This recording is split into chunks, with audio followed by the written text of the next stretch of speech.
Hey there, fourth grade. It's Miss Minahan back with my mini hands. We are going into week eight of distance learning. I am so pleased with all of the work that you've been putting in these past 8 weeks, and I'm sure each of your fourth grade teachers is really proud of you too. So let's continue in these last 3 weeks to keep up with our work, keep giving feedback, learning from each other. I'm super excited for these last 3 weeks. And I was taking a look at the book today. Look at where we are right now. So we are going to start from chapter 51. So this is how much we've read. This is how much we have left. I'm thinking by the end of the school year, we are not going to be done with the book. But I know so many of you are invested in the story and Roz and the children. So what I'm going to do is I'm going to continue to post videos over summer with Miss Minahan's Mini Hands for you guys to continue to listen to if you're interested in seeing how the book ends. So for right now, we'll just pick up where we left off at chapter 51, and we'll be reading all the way to chapter 61 today. All right, let's get started. Chapter 51, The Airship. The sun was up, and our friends were on the move. They were traveling quickly and quietly along a narrow strip of forest that cut between vast crop fields. If not for that nagging fear of being spotted, it would have been a very pleasant hike. Wind whispered through the leaves. Insects hummed and chirped. Farm machines rumbled in the distance. And then there came a new sound, a buzzing sound. Our friends hid in the underbrush as an airship rose up from the horizon ahead of them. It was a sleek, white triangle flying low and fast. Roz adjusted her vision and saw familiar robots gazing out the front window. Rico 1, Rico 2, and Rico 3 had been destroyed back on the island. Perhaps these robots were Rico's 4, 5, and 6? "They're flying toward Hilltop Farm," said Brightbill. "We need to keep moving," said Roz. The airship disappeared to the south as the travelers continued north at a faster pace. They hurried through more strips of forest, passing squirrels and birds and groundhogs and other friendly creatures. But the robot and the goose had no time to chat. Later that day, the trees came to an abrupt end. Roz and Brightbill stood at the forest edge and faced an ocean of wheat. The wheat was still young and green. It gently waved in the wind and spread out as far as they could see. "What should we do?" asked Brightbill. "We need to keep moving," said Roz, staring across the plains. "But I am not safe in the open. There must be more trees out there somewhere." "I'll take a look," said Brightbill, and the goose launched himself skyward. Up, up, up he went, high into the air, until he finally stopped and floated, just a tiny winged shape against the blue, and then he dove back to his mother. "There are trees in that direction," said Brightbill, pointing. "It's far, about 30 minutes at top speed." "Then we had better get started," said Roz. Our friends burst out from the underbrush, the robot sprinting through the field, the goose flying by her side. Roz had to concentrate to keep from slipping in the soft, muddy soil. But she stomped on, and far ahead, another line of trees slowly climbed into view. Brightbill suddenly swooped up and out of sight as his mother kept running. Then he lowered back down beside her and squawked, "The airship is returning!" Behind them, a tiny white triangle rose up from the horizon. It was growing larger and louder by the second. If Roz was seen, her newfound freedom and her life would be over. She couldn't take any chances. "Go on without me," hollered the robot, and she dropped to the ground. Brightbill hoped his mother knew what she was doing, and he flew on without her. Once he reached the trees, he perched himself on a branch and looked back. His mother had vanished. The airship, however, seemed to fill the sky. Its shadow flitted across the ground where Roz had just been. But the ship didn't see her, and it detected no electronic signal, so it kept going, racing above the trees and over the next field. Its engine noise gradually faded, and it disappeared to the north. "You can come out, Ma," squawked Bright Bill from his branch. A column of wheat stood up in the field. The robot had rushed her camouflage, and it crumbled off her body when she started to march. As she approached the trees, Roz looked at Bright Bill in the branches and said, "We need to keep moving."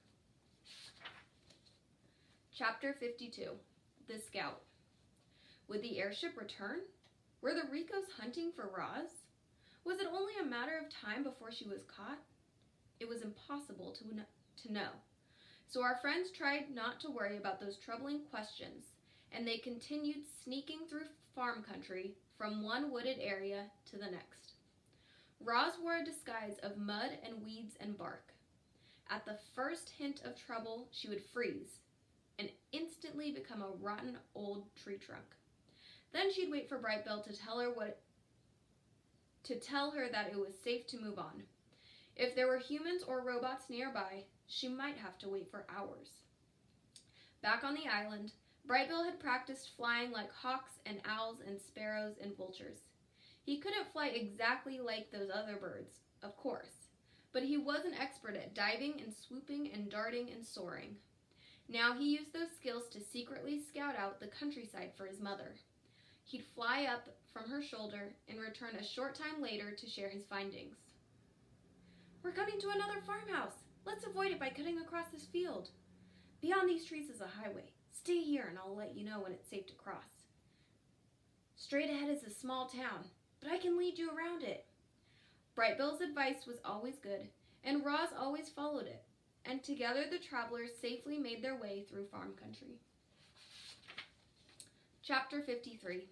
The Farm Country. During their travels, our friends passed every kind of farm imaginable. Some farms grew crops in vast fields and orchards. Others grew crops in great glimmering greenhouses. Some farms let their animals graze through open pastures. Others kept their animals confined to small enclosures.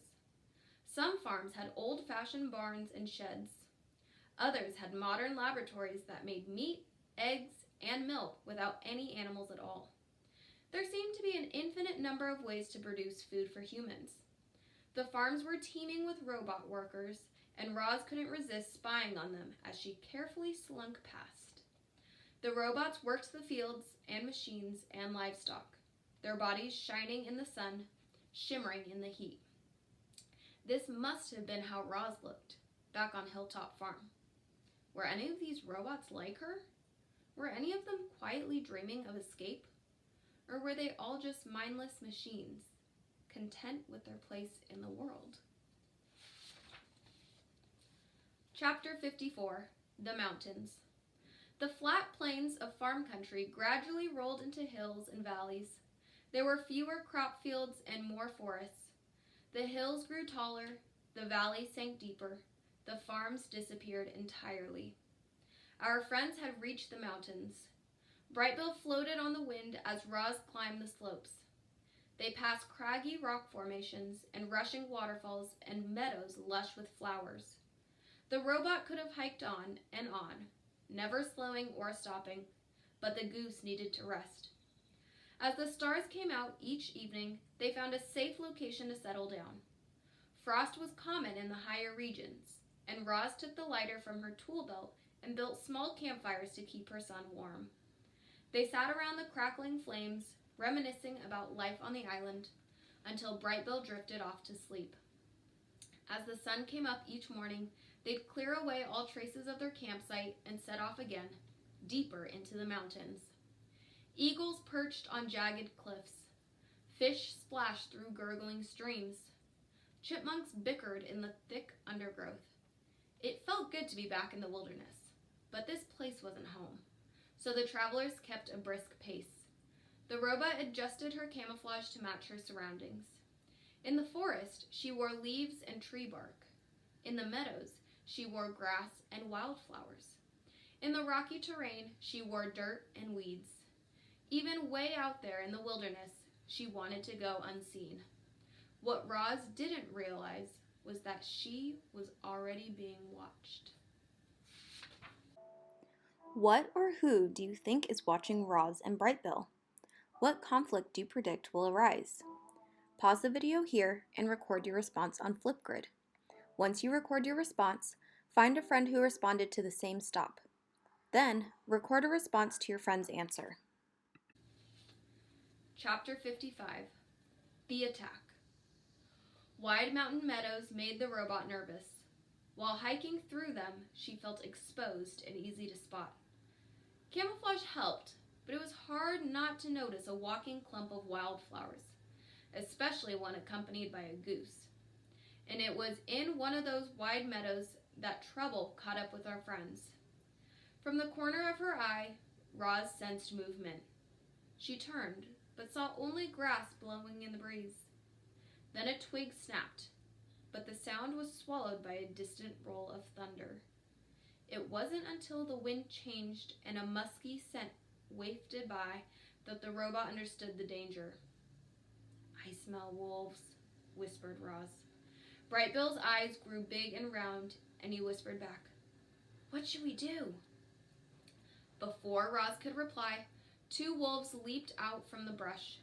They charged toward the robot, snarling and snapping their jaws. Roz heaved her son toward the sky so that he could fly to safety, and then she burst into a sprint. The robot zigged and zagged across the meadow, trying to shake off the wolves. But when she dashed through a patch of soft ground, she slipped and toppled into the grass. The wolves quickly surrounded their prey, heads low, ears drawn back, deep growls rumbling through their teeth. "Remember us, Roz?" said the huge male with the scar. "Hello again, Shadow," said the robot, slowly getting to her feet. "And I believe your name is Barb." "You have a good memory," said the female wolf. "Actually, I have a perfect memory," said the robot. "And yet you've forgotten your rifle." A toothy smile appeared on Shadow's face. "You aren't so tough without your rifle, are you?" Barb sniffed the breeze. "Where's your pet goose?"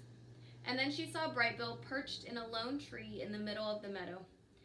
"He is not my pet," said Roz. "He is my son." Shadow chuckled.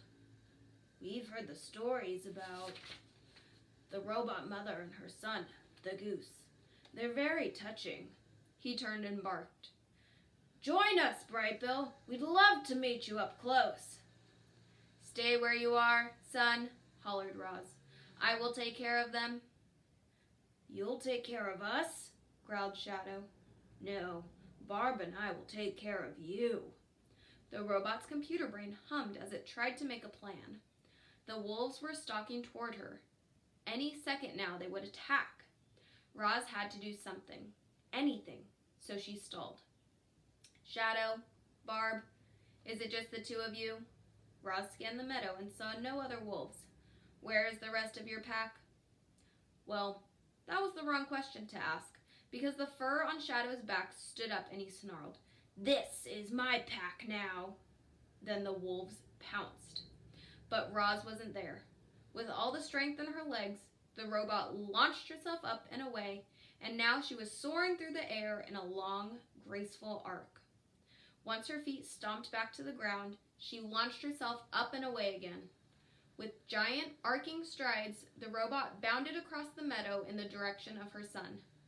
At first, the wolves were baffled by the robot's strange escape, but they were expert hunters.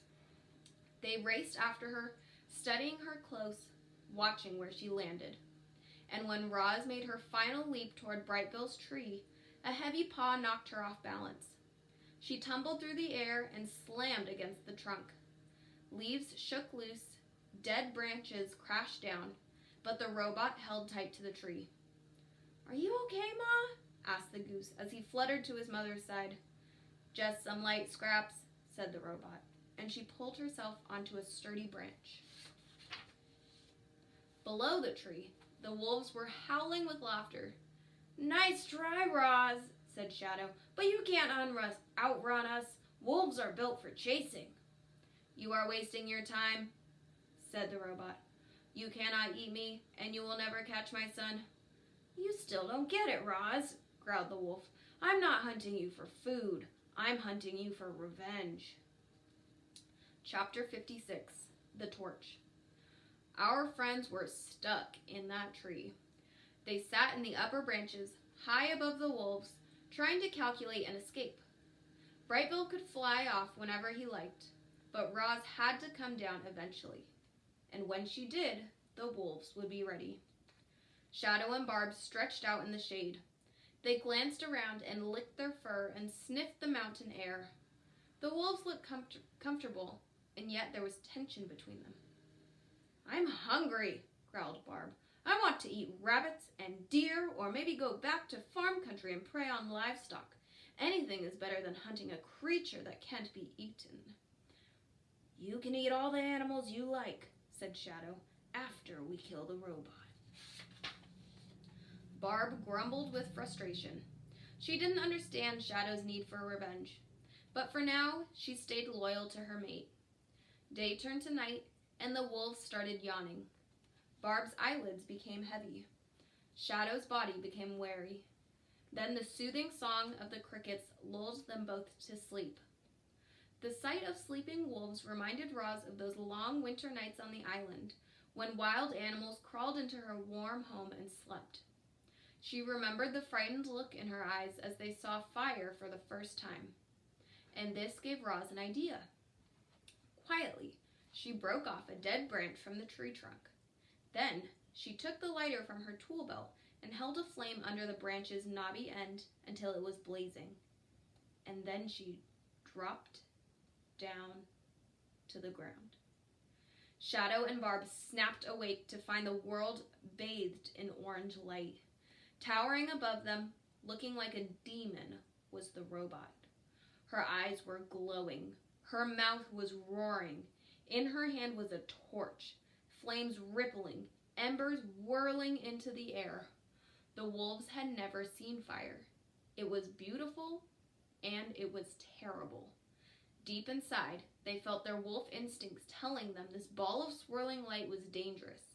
Their instincts told them to run for their lives, and when Roz lunged toward them, they ran.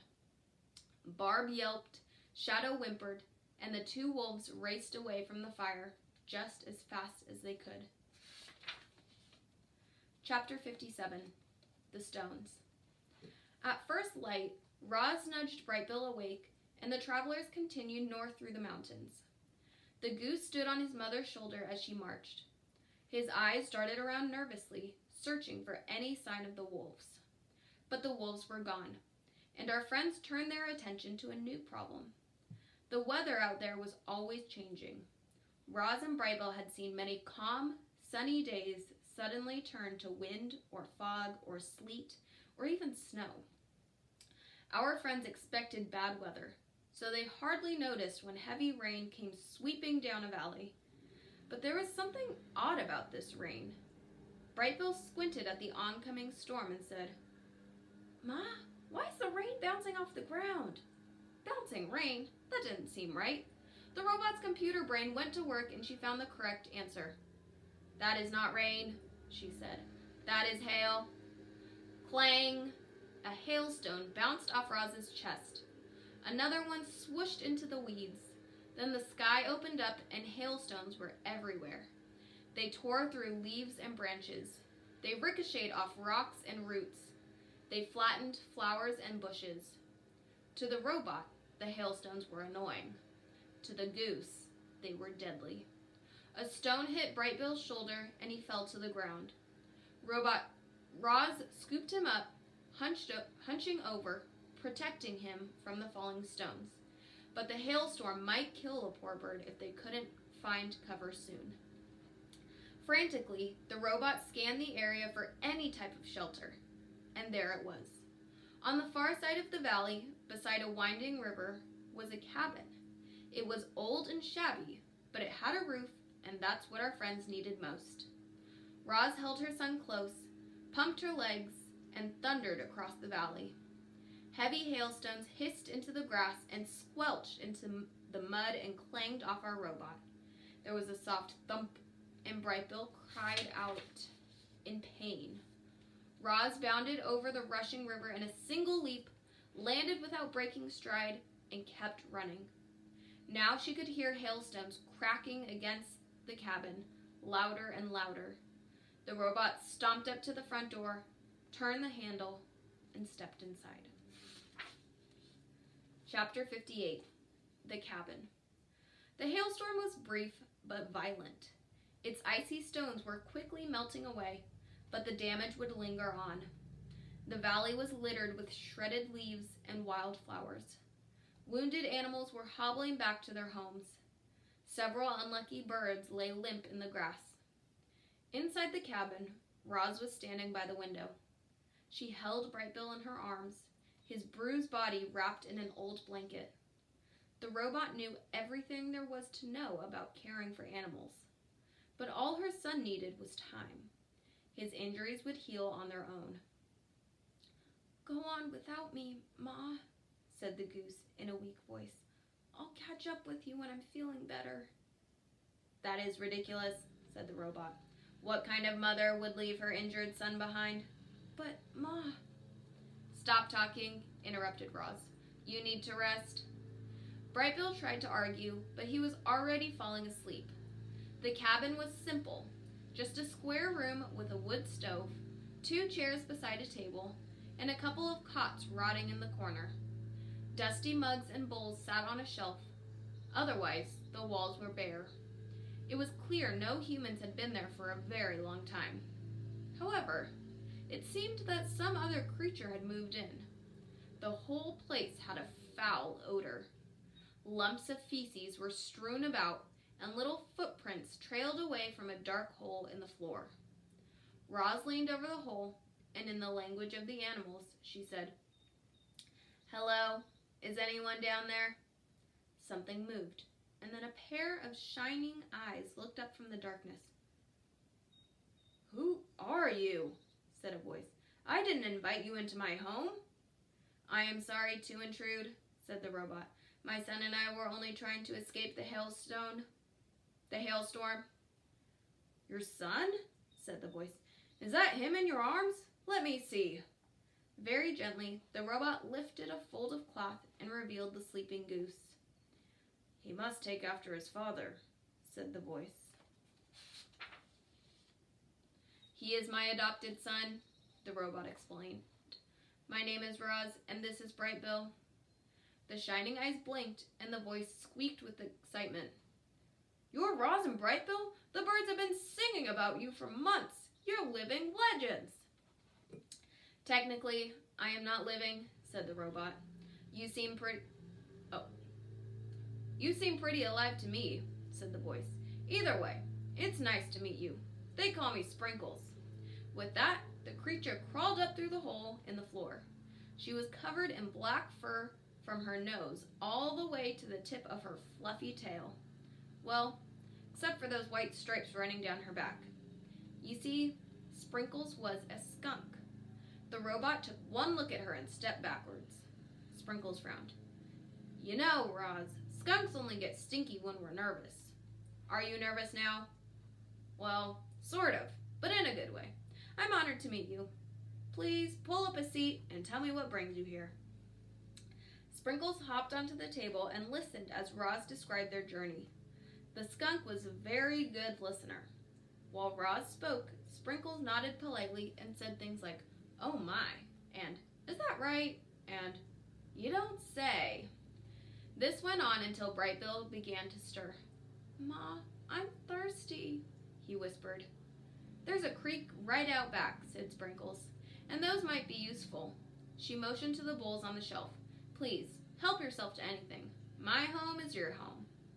It turns out skunks can be quite hospitable. Sprinkles invited the visitors to stay as long as they liked, and so our friends spent Brightbill's recovery in the cabin. The goose mostly slept. The robot brought him water and food. The skunk made sure they both were comfortable. A few mornings later, sunlight streamed in through the window and onto Brightbill. He was squawking and waddling and fluttering through the cabin. His injuries had healed, and he was eager to continue their journey. "Thank you for everything, Sprinkles," the robot waved as she marched away from the cabin with her son on her shoulder. "Glad I could help," called the skunk. "Misunderstood creatures like us gotta look out for each other." What do you think Sprinkles meant when she said, misunderstood creatures like us? Pause the video here and record your response on Flipgrid. Once you record your response, find a friend who responded to the same stop. Then, record a response to your friend's answer. Chapter 59. The Strange Wilderness. Another gloomy day had settled over the mountains. Here and there, the sun broke through the clouds and bright streaks came shining down like spotlights. One of those bright streaks swept over a rugged mountainside and found our friends. For a moment, the robot and the goose basked in warm sunlight. Then the patch of light moved on and rolled into the next valley, where it sparkled across a strange industrial site. A patchwork of large, boxy structures was nestled among the trees. Broken walkways clung to the walls. Ramps and pipes slanted up from holes in the ground. The robot's computer brain identified the site. It was a deserted coal mine. This was a strange kind of wilderness. Scattered throughout that mountain range were ghosts of human activity. Overgrown railways, rusted automobiles, spindly towers perched on mountaintops, faded signs with messages like, "No trespassing," and "No hunting." It seemed humans had once lived and worked in this wilderness, only to leave it all behind. In places, though, there was still activity. Robot activity. Armies of robot workers methodically dug new tunnels and built new dams and worked in new mining operations. They took down abandoned buildings and hauled away truckloads of litter. Our friends were curious about these working robots, but they kept a safe distance and went on their way. Chapter 60. The Hunters. Crack! A gunshot echoed through the mountains. There weren't many hunters willing to trek into that wilderness, but those who did were serious. They camped out, wore camouflage, and fired traditional rifles for the sport of it. Crack! Roz and Brightbill were desperate to stay clear of the hunters. However, that was proving difficult. The trees were tightly packed together and the undergrowth was tough and tangled, so they followed the deer paths that cut through this part of the forest. But they never knew when or where the next shot would be fired. Crack! The gunshots were growing louder. Our friends slowed to a crawl, afraid of being seen or heard. And then the chatter of forest animals fell silent. Crack! A bullet whizzed through the undergrowth, and a deer went bounding away. At the same time, birds screeched and flapped into the air. Unfortunately, one of those birds was Brightbill. Scared and confused, the young goose fluttered up to a tree limb just as two hunters emerged from the bushes. "What's a goose doing alone in these mountains?" said Hank, staring up at Brightbill. "And what's it doing in a tree?" "There must be something wrong with it," said Miguel. "Maybe you could put it out of its misery." Hank reloaded his rifle. "We're here to hunt deer," he said, "but it looks like we're having goose for dinner." Had the hunters known Brightbill the way we do, reader, I'm sure they would have left him alone. But they knew nothing about him. To them, Brightbill was just another goose, a meal, and they were getting hungry. The hunter raised his rifle. He took a deep breath. His finger reached for the trigger, and then a fierce gust of wind suddenly blew across the forest floor. No, not wind. Footsteps. Something was stomping toward the hunters. Their rifles were ripped away, bent into hooks, and thrown aside. The men had hunted all manner of beasts, but they'd never come across this. Well, they didn't know what this thing was. It looked like a tree stump, standing on two long roots, with branches hanging from its sides. The men stumbled backwards, eyes and mouths open wide. They turned and ran, and their terrified noises trailed off through the leaf litter. The goose was terrified too. He slumped off his branch and into his mother's arms. The poor bird was trembling with fear, but he was unharmed. "I am so sorry, Brightbill," said the robot. "I should have acted sooner." You are safe now, I promise. Chapter 61. The Guide.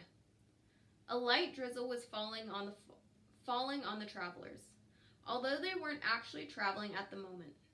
They were standing still and staring up at a steep mountain of rocks. The robot had plenty of rock climbing experience, but one bad fall out there and she could be stranded forever. So Roz carefully picked her way up the slippery slope while Brightbill fluttered along beside her. They hadn't gone far when there came the sound of hooves clattering on stone, and then a horned creature leaped from the mist and smashed right into the robot. Clang! Roz went flying backward. Clang! Roz crashed onto the ground. Standing on the rocks above the robot was a wild ram. He had big, curling horns and a crazed look in his eyes. Brightbill flew to his mother's side, ready to defend her. Stay away from my mama, he hissed, spreading his wings. But rather than charging, the ram hung his head and started to cry. Oh, I'm sorry, he blubbered. I don't want to hurt anyone. Sometimes I just lose control and smash things. I feel awful about it. I really do. Roz brushed herself off. I believe those are your instincts, she said. We all have them. They can be very powerful. I only hope your instincts do not end up breaking me. Don't worry, the ram sniffled. I'll try not to let my instincts break you. I appreciate that, said the ram. The name's Thud, said the ram. Which way are you headed? We are trying to find our way out of these mountains, said Roz, but they never seem to end. You're almost there, said Thud. Let me show you the way. It's the least I can do after smashing you. The ram pranced away and led our friends to a narrow path that wound up the rocky mountainside. Roz tried to stay close, but Thud was born to climb. He easily scrambled up the steep slopes and vanished into the mist. A minute later, his friendly voice called down, For a creature without hooves, you're not a bad climber. And there he was, peering down from a cliff edge. The path opened into a foggy meadow where a whole flock of wild sheep were grazing. They reminded Roz of the cows, grazing in the pasture, and she wondered how Hilltop Farm was doing without her. Thud pranced through the flock. These are my new friends, he announced without stopping. They're lost, so I'm guiding them out of the mountains. The sheep raised their head. Thud had a habit of making weird friends, but these two were definitely the weirdest. The flock watched as the ram, the robot, and the goose continued up the mountain and disappeared into the mist. Higher and higher they climbed, above the tree line, to where there were only rocks and scrubby plants and trickling mountain streams. They occasionally came upon a dirt road or a hiking trail, and the ram trotted across casually, while our friends crept across cautiously. At one point, the ram got that crazed look in his eyes again. His horns came flying at the robot, and she jumped out of the way just in time. Then Thud cried and apologized for his instincts. Roz forgave them, and the group carried on. They finally hiked up from the mist and onto a mountain ridge. Above, the sky was clear. Below, a blanket of puffy clouds spread outward in every direction. The sun was setting, and the western clouds were burning pink. Roz thought of the mountaintop on her island. If only she could be watching the sunset from that peak instead of this one. But they still had a long, long way to go. Thud pointed our friends to one last path. This will take you down from the mountains and through the foothills, he said, smiling. The ram suddenly got that crazed look in his eyes again, and the robot prepared to jump. But this time, Thud pulled himself together. He said goodbye to the travelers, and then he pranced away. All right, so Roz and Brightbill are on the way back to the island, but we have a whole half of a book left. So there has to be some kind of problem or some kind of big plot twist that we are not prepared for. So come back next week and maybe something will pop up.